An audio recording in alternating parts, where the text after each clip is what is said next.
అందరికీ నమస్తే. నా పేరు గీతిక. మా డాడీ ఛానల్ చెప్పిన విషయాలు నచ్చితే అందరూ లైక్ చేయండి, షేర్ చేయండి, సబ్స్క్రైబ్ చేయండి.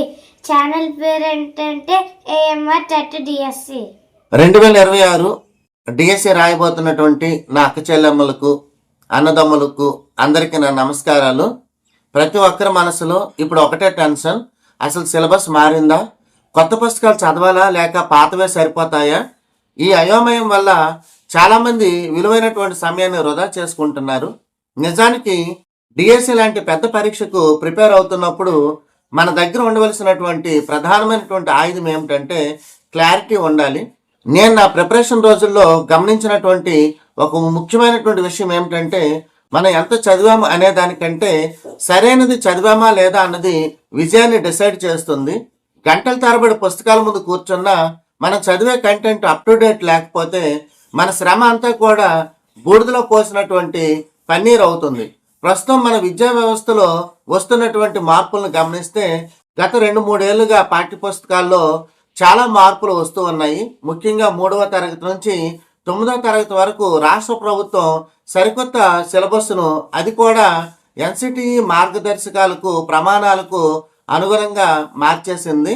ఉదాహరణకు గతంలో సైన్స్ లేదా సోషల్ పుస్తకాల్లో ఉన్నటువంటి ప్రాథమిక అంశాలు ఇప్పుడు మరింత లోతుగా కొత్త ఉదాహరణలతో, మ్యాపులతో మారాయి. గతంలో మనం చదివినటువంటి చరిత్ర పాఠాల్లోని కొన్ని తేదీలు లేదా గణాంకాలు ఇప్పుడు కొత్త పుస్తకాల్లో మారొచ్చు. మీరు పాత పుస్తకాల మీద ఆధారపడితే రేపు ఎగ్జామ్ హాల్లోకి వెళ్ళాక అరే ఇది నేను చదవలేదే అని, లేదా నేను చదివింది ఒకటి ఇక్కడ ఇచ్చింది ఇంకోటని తలపట్టుకోవాల్సి వస్తుంది. కాబట్టి 2025-26 విద్యా సంవత్సరంలో ప్రభుత్వ పాఠశాలల్లో అందుబాటులో ఉన్నటువంటి నూతన పాఠ్య పుస్తకాలను సేకరించుకోవడం మీ మొదటి ప్రాధాన్యత కావాలి. నేను ప్రిపేర్ అవుతున్నప్పుడు ఒక తప్పు చేశాను. ఏంటంటే మార్కెట్లో దొరికేటటువంటి ఏదో ఒక భారీ మెటీరియల్ కొనేసి అదే సర్వస్వం అనుకున్నాను. కానీ తీరా ఎగ్జామ్ రాశాక తెలిసింది ఏమిటంటే ప్రశ్నలు డైరెక్ట్గా గవర్నమెంట్ టెక్స్ట్ బుక్లోని ఇది మీకు తెలుసా లేదా ఆలోచించండి అనే బాక్సుల నుంచి, పాఠం చివర ఉండేటటువంటి చిన్న చిన్న కృత్యాల నుంచి నేరుగా వస్తున్నాయి. అందుకే ఎస్జిట్ అభ్యర్థులు 3వ తరగతి నుంచి 8వ తరగతి వరకు కొత్త పుస్తకాల్లోని ప్రతి లైను, ప్రతి బొమ్మ, ప్రతి పట్టికను క్షుణ్ణంగా చదవాలి. 9వ తరగతి 10వ తరగతులకు సంబంధించి కంటెంట్ మారినప్పటికీ అందులోని డెప్త్ను అర్థం చేసుకోవడానికి ప్రయత్నం చేయాలి. చాలామంది లింక్ టాపిక్స్ అంటే కన్ఫ్యూజ్ అవుతూ ఉంటారు. ఉదాహరణకు 6వ తరగతిలో కాంతి అనే పాఠం ఉంటే దానికి సంబంధించినటువంటి అడ్వాన్స్డ్ విషయాలు 10వ తరగతిలో ఎక్కడ ఉన్నాయో చూసి రెండింటినీ కలిపి చదవాలి. అప్పుడే మీకు సబ్జెక్టుపై పూర్తి అవగాహన అనేది వస్తుంది. ఇక సైకాలజీ లేదా మెథడాలజీ విషయానికి వస్తే ఇప్పుడు ప్రశ్నలు అడిగే తీరు పూర్తిగా మారిపోయింది. గతంలో అభ్యసన సిద్ధాంతాన్ని ప్రతిపాదించింది ఎవరు అని డైరెక్ట్గా అడిగేవారు, కానీ ఇప్పుడు అలా అడగడం లేదు.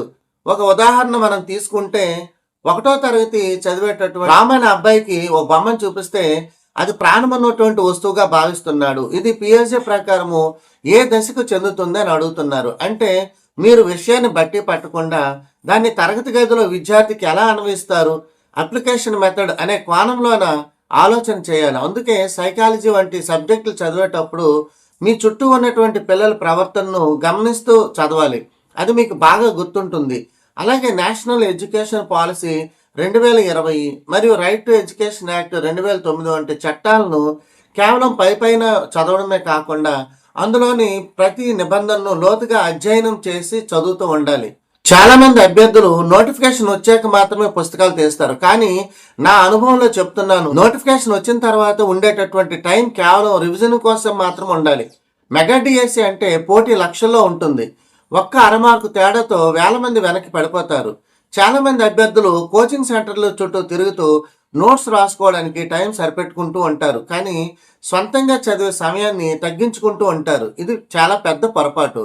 కోచింగ్ అనేది మీకు దిశానిర్దేశం చేస్తుంది, అంతేకాని ఉద్యోగాన్ని ఇచ్చేది మాత్రం మీ సెల్ఫ్ స్టడీ మాత్రమే. రోజు కనీసం 8 నుంచి 10 గంటల సమయాన్ని కేటాయించుకోండి. అందులో ఉదయం పూట కఠినమైనటువంటి సబ్జెక్టులు, ఉదాహరణకు మ్యాథ్స్ లేదా ఇంగ్లీష్ గ్రామరు, సాయంత్రం పూట సోషల్ లేదా మెథడాలజీ వంటి విషయాలు చదవండి. మధ్య మధ్యలో విసుగు రావడం అనేది చాలా సహజంగా జరుగుతుంటుంది. అలాంటప్పుడు కాసేపు మీ ఊర్లో టీచర్గా జాయిన్ అయినట్లు, స్కూల్కి వెళ్తూ ఉన్నట్లు ఇలా ఊహించుకోండి. ఆ ఊహ ఇచ్చేటటువంటి కిక్కు మీలో మళ్ళీ ఉత్సాహాన్ని నింపుతుంది. వాటి ఎదురైనా గత టెట్లో మార్కులు తక్కువ వచ్చినా నిరుత్సాహపడకండి. మీ లోపాలను ఒక పేపర్ మీద రాసుకోండి.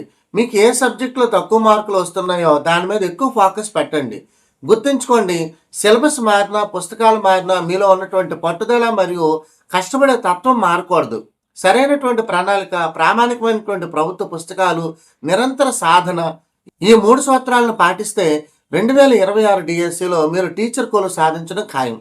ఆ లక్ష్యం దిశగా ఈరోజే మీ ప్రిపరేషన్ను ఒక కొత్త ఉత్సాహంతో, రెట్టింపు వేగంతో ప్రారంభించండి.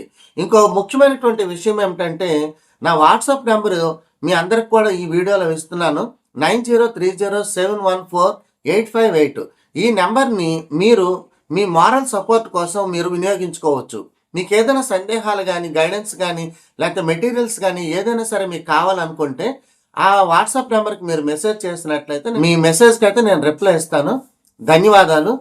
సిస్టర్స్ అండ్ బ్రదర్స్, మీరు చక్కగా రాయండి. ఖచ్చితంగా అయితే ఈ డిఎస్సి అనేది మీ జీవితంలో మేలు మలుపు అవ్వబోతుంది.